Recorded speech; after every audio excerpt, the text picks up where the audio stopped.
L'Iran compte près de 90 millions d'habitants, dont plus de 60% ont moins de 35 ans. Une société massivement jeune, urbanisée, connectée, avec un taux d'alphabétisation supérieur à 90%, l'un des plus élevés de la région. Des centaines de milliers d'ingénieurs, de médecins et de scientifiques sont formés chaque année. Parmi eux, de nombreuses femmes, puisqu'elles représentent entre 55 et 60% des étudiants, y compris dans les filières scientifiques.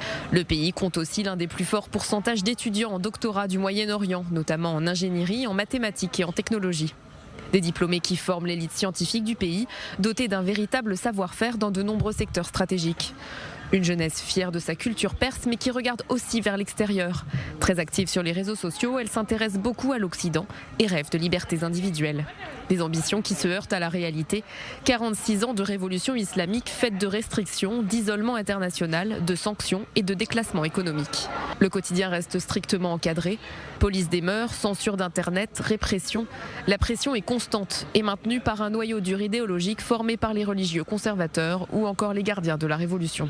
La jeunesse finit par se révolter dans les rues de façon cyclique. 2009, 2019, 2022 après la mort de Mahsa Amini et ces derniers jours encore. Chaque fois le même moteur. Jeunesse, classe moyenne, femmes portées par une colère profonde, mais a priori sans structure politique capable de transformer la rue en alternative.